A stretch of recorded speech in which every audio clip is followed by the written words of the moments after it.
Here we have a story. Oh, there must be some way to make this thing big. All right, not important. Story. This story was printed in a Chabad publication. I must have been like 40 years ago. And people have checked this up to see if it's accurate or not. It could be accurate. It could be accurate. The timeline fits in. Anyway, so it goes like this. America fought the Revolutionary War. The Revolutionary War, which is in 1770, what is it, 76, 75, 76. So they fought a war against England. England, at that time, they said the sun does not set on the British Empire. England had big plans for world conquest, and they pretty much succeeded. Right, pretty much everywhere where they set their foot, they conquered. They conquered India, they conquered it, and they also had conquered. And they were also the rulers of of America. The Americans, I guess they were the 13 states at that time. Okay, so the Americans wanted freedom.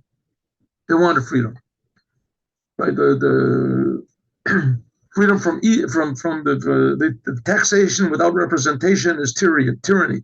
They taxed them highly, but they wouldn't let the people of America have any say in their own government, and they ruled with a heavy hand. The English were really good at that. So the Americans decided they're going to make a war for independence, and I guess they were inspired by the French. The French were before. Anyway, so they made a war of independence. So it didn't go so good for the American forces in the beginning. Didn't go so good, and it went pretty well for the English, especially because that's what all the English did. They fought all the time. They were always fighting and they were always winning, and they were experts at war. And they had better cannons and better clothes, and they were well armed, and they were well supplied, and they had more ammunitions. And okay, so the Americans were like losing. So there was in the middle of the war, so they took this sort of break, and they went to a place which was called Valley Forge. In Valley Forge, they tried to sort of conceal where they were. It wasn't nowadays they have drones and they have all these things. In those days, you didn't really know what was going on. The people could be, hiding away from you. There was no surveillance of them. Of course, they sent out spies and everything, but everybody was pretty much on the ground. So they went to this place called Valley Forge in order to regroup and and things still didn't look so good. Okay, it happened to be the one they were in. They were in Valley Forge. It was the winter, like now, and it was Hanukkah. One of the soldiers in Washington's army was a Jew. There were Jews that came that settled America. There were Jews that were living in America. A fellow called Solomon. Based on the story, that's what it was. He had some sort of a printing house in Boston, and he was a soldier. So it was the first night of Hanukkah, and he didn't know how long it was going to be there. So his wife, or he prepared beforehand a little Hanukkah menorah. Let's say it was big, like big as this, something like this, maybe even smaller, and had little wicks that he could put there, and he had a little bottle of oil that he could use, so it would burn the minimum. It's supposed to burn a half an hour. So he laying there in the cold, and they were the American army. They didn't have proper bedding, and they didn't have proper. Some people were even without tents, without this. Anyway, so he was laying there outside under his blanket, and he tried to keep warm. And he realized that tonight is the first night of Hanukkah. So he took out his little menorah, and I guess it was folded. It was one of these things that folded up. And he took out the little menorah, and he opened it up, and he put the wick in, put a little bit of oil in there, and he had a match or whatever, a tinder thing he struck, and he made a little fire. He made a blessing. I'm sorry, he lit the candles, made a blessing, and he was watching it. Suddenly he hears, and he's like, looking at this little light, and he's thinking this might be his last day in the world. Who knows if he's going to get killed tomorrow if the British reveal the place where they are. And he's looking at it. Then all of a sudden he hears a voice from on his feet. He's laying down. Someone is standing up over his feet, and he hears a sword being drawn and saying, "What is that? Put out that light. You're a traitor." And he looks up, and who's standing there? George Washington, who was the commander in chief of the American forces. And so he says, "No, no, no. I'm not the general. I'm not. I'm a Jew." This is what does it make if you're a Jew? You're signaling the enemy where we are. In the nighttime, it's forbidden to have any fire. Put that fire out. So he put the fire out. And he said, "What are you doing?" He says, "I'm a Jew. This is a holiday. It's a Jewish. What holiday is it? It's a holiday of Hanukkah." George Washington says, "Listen, I know the Bible. You're lying. There's no holiday like that. No such thing as holiday." So he said, "The last of your holidays is the holiday of Purim, whatever it is that's written in the Bible." He says, "Yes, you're right. You're right. This holiday was in the Second Temple, and this was after the Torah had already been finished writing the last prophets, and so this was not written in the Torah, but it is a holiday. What is the holiday?" So this Jew Solomon, he says to Washington, he says, "This is a holiday when the Jews were very few and they defeated the Greeks that were very many."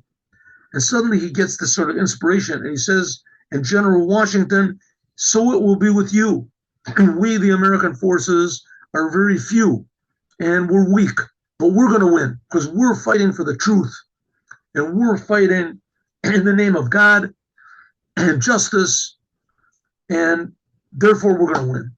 So Washington puts his sword back in the sheath, and he said, "You are a Jew. You are from the nation of prophets. What you just said, I take as a prophecy. You can light your light if you want, cover it over with your blanket so that it doesn't shine, and put it out in the first possible opportunity, as soon as you can." Good. So the Americans, after that, they went on to win. They drove out the English, and they declared independence, and that's it. A year or 2 years after the end of the war, George Washington had already been declared the first president of the United States, and this Solomon went back to his home, to his printing house, whatever, and he hears a knock on the door, on his door. So Solomon is sitting there with his family, and he opens up the door, and who's standing there? George Washington. And he's got all these honorable people standing behind him. And he says, "President Washington." And Washington says, "Do you remember me?" He said, "Of course I remember you. Well, you were my general of the army. Of course I remember you." He said, "Can we come in?" He said, "Well, the house is not ready. I didn't know you were going to come." His wife, meanwhile, she's trying to fix up. "Please." He comes in, and he's got 5 very honorable people standing behind him. He's holding this little box.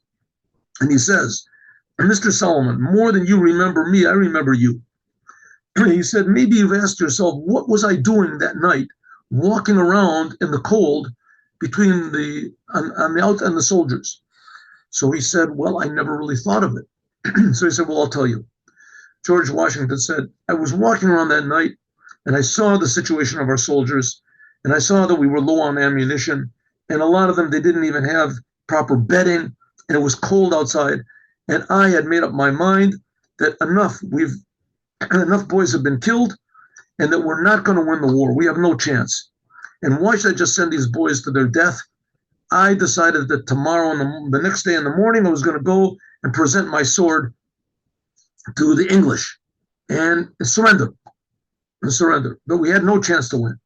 And I came across you, and you told me with your prophecy that we're going to win the war just like the Jews defeated the Greeks, even though the Jews were terribly outnumbered and terribly overpowered. Nevertheless, we went, and I took that as an inspiration that it was true, that we would win. And I decided that we're going to go ahead and that we'll fight. And that's why we won. And I want to present to you this medallion of our thanks. And it was a little medallion that says the gratitude of America to was Solomon, whatever his name was, Solomon. And this is and it was in his family. It went in his family from generation to generation until finally it got lost. Could this be true? Yes, it could be true. But according to the story,